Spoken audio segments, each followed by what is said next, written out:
Because true sight reading is just like reading a book. We don't read a novel and study each paragraph so that we can execute it. We just read the book. And sight reading is the same thing.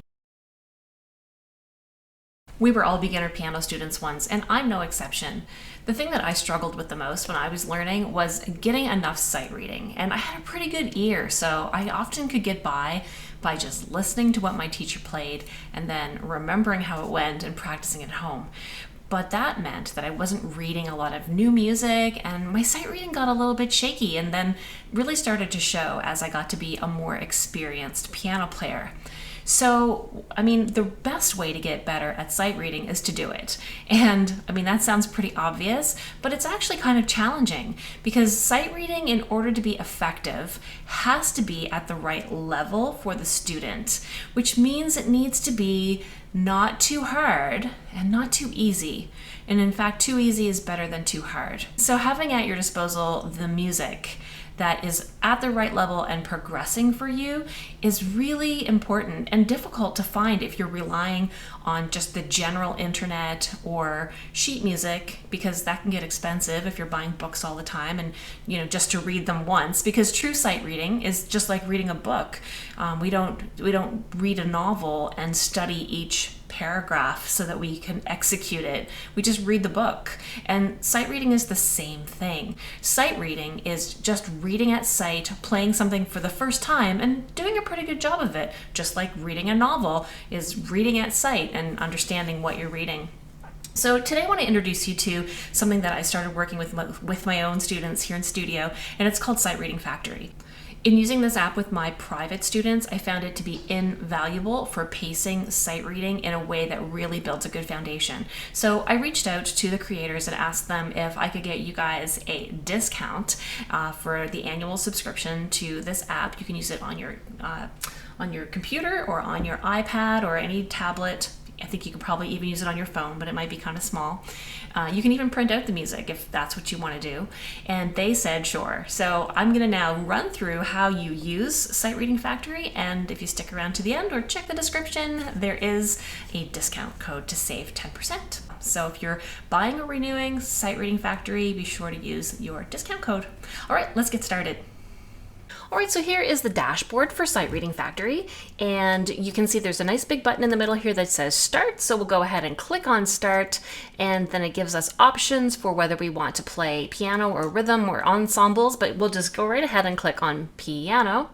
And then we see that there are many different levels that you can perform at. And if you hover over the level, you'll also see a description of what is involved in that level, what rhythms you'll be using, how large the leaps are, and other information about the hand positions. So the easiest level is level 1/2. And then once you click the level, you'll see that you can choose the time signature. So you can select a random time signature, and that will choose from among the ones that are given. Or if you just want to focus on one time signature, you can select a single time signature. And after you click next, it will bring you over to the key signature. So you can use the suggested key signature, or you can move over and add some other key signatures to your exercise. This level 1/2 starts off with just C major, and so it's going to stick with white keys in the C major position. All you have to do now is click next, and it gives you two different mode options of ways to play this. So you can choose to play in free play mode or in challenge mode. So in free play mode, you don't have the option to listen back to your recording, but in challenge mode, you do have the option to listen back. So it records you, and then you can see how you did. So we can go ahead, just try this in free play mode so I can give you a demonstration of how it works. And you see it loads an exercise with 8 measures. Now, if you would prefer fewer measures, just click on the gear in the corner and adjust the number of measures to 4. And I also have the annotations selected as fingerings because I think that's helpful. There are other options which include things like the piano key names and the do re mi's, but I think it's good for our purposes to just stick with fingerings as the annotations. And then we'll load the next exercise, and it will show up now with just 4 measures and just a couple of fingerings. Also at the top here, you'll see there's a metronome, and if you click on the little image of the metronome, you You can hear it's ticking, and the speed that it's ticking at right now is the speed 60. So right beside that we see the clock and a 60, so it's clicking at 60 beats per minute. So we can adjust that by just scrolling through up down here, or we can type in a specific number for that and hit enter and turn off our metronome. Now we have it ticking at 78. So I'm just going to demonstrate this. I'm going to play through it, starting off in middle C position. All right, so I'll start here. 1, 2, ready, go. 2,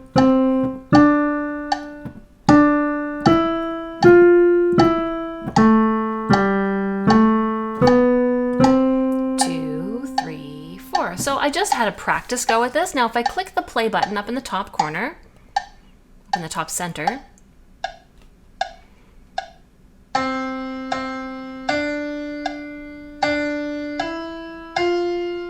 we can listen to the whole exercise. And if you'd like to now play along with it, you can do play along while listening. So it's going to click for us for 4 beats, and then we'll start together.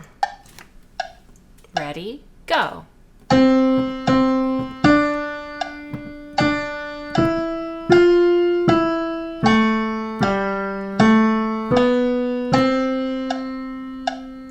Now, if you made a mistake, you probably would hear it. So let's just try that one more time. 2, 3, 4. Oh, you hear that? They don't sound the same. And then they do sound the same because I was playing the right notes. If you wanted it to record you while you're playing, you have to work in challenge mode. So if we just pop back to the piano clicker up in the corner here and hop over to challenge, now we have this option. We'll have a 5-second countdown for each new exercise, which allows us to kind of look over the whole music before the recording starts. It says synth audio on, cursor on, metronome on, recording on, disappearing measures on, and auto advancing on. So let's just leave all of those on and go ahead and start this. And it's counting down 5 seconds. And I'm ready.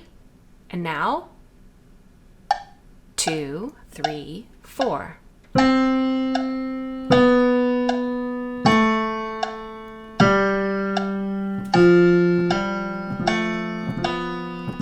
I played some mistakes at the end there, so you'll hear it. And now we can listen back. So let's click the play button. 2, 3, 4.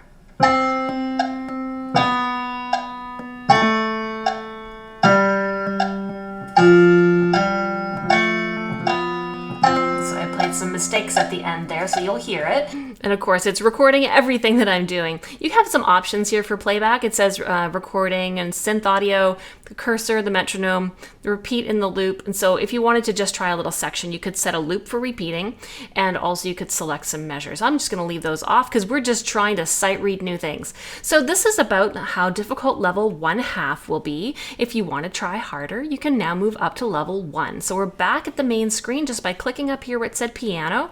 And if I click on level, I have this option now to change levels. So we'll go to level 1.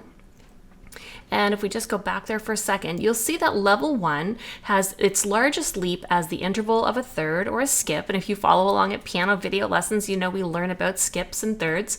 It also shows the different types of notes that you'll be asked to play: 4-beat notes, 2-beat notes, 3-beat notes, and 1-beat notes. It tells you that there are no chords and that you're going to be playing in a 5-finger position. So just every note for each hand is going to be available. There's no dynamics and there's no accidentals. So that sounds pretty comfortable. Let's go ahead and see what else we can set up for level 1. So before we go and hit the next button here at the bottom, before we start the actual exercise, we might want to check out what some of the options are up at the top. So we have the time signature option, and we also have the key signature option. So if we don't change those, they're going to stay the same. But at level 1, there are more options. So let's click in here to see what we could do. We could add 2/4 time and 3/4 time, or not, up to you. And then if we click next, it'll take us over to the key signature. And so far we had selected C major, remembered that, and we could add F major, or G major. So it will select from among those different key signatures. There is also options to add more major key signatures or more minor key signatures or more major and minor key signatures. But for now, we'll just stick with the suggested keys. But what I like about this is that it's modifiable. So if you're working on a piece of music that's in a different key, you can include that key signature or just that key signature in your exercise. So we've added all of our options. Let's click next. And we'll go with free play.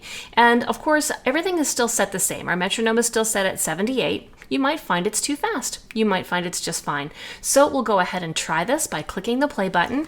And before I do that, I'm just gonna experiment here by looking. My third finger is on A. My other third finger is on A.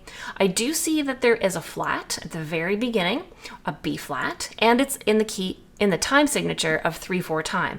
So I'm going to be counting to 3 and also looking for those B flats. All right, now I'm going to listen to it or just turn the metronome on. 2, 3, 1, 2.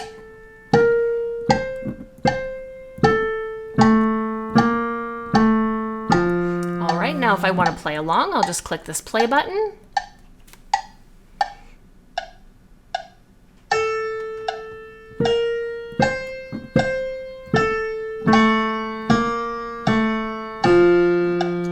So again, I'm just working here in free play mode, and I can click next to go to the next exercise. It loads a whole new exercise with the parameters I've already chosen.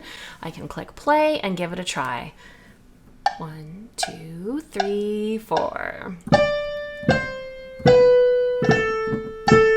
Now I'll make some mistakes.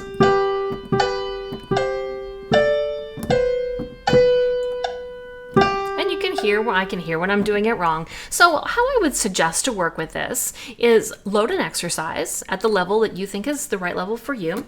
Go ahead and place your hands on the piano using the finger numbers that it tells you are available, and then look to see what the time signature is, so 3 beats in a measure, and also check for the key signature. In this case, there's B flat, and I see I've got B available in each hand, so I want to be ready on B flat.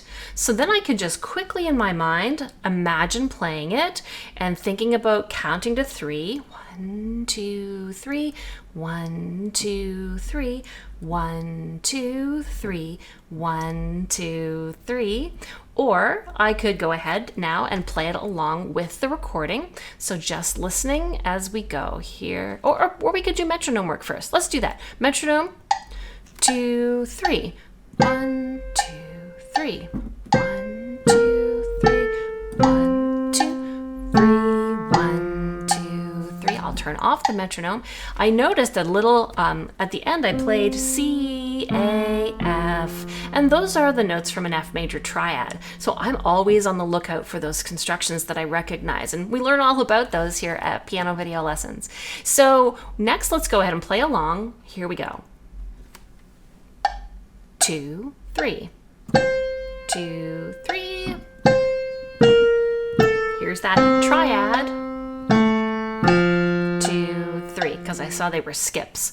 All right, so those are basically all of the different features that are available here with Sight Reading Factory, but I know you can see that it's just an endless supply of new things to read, getting your eyes on all kinds of new material at the level that you want. If you want them longer, you can go ahead and turn it into 8 measure exercises. You can go all the way up to 24 measures, and that way you've just got one nice long piece to work on for a steady 24 measures.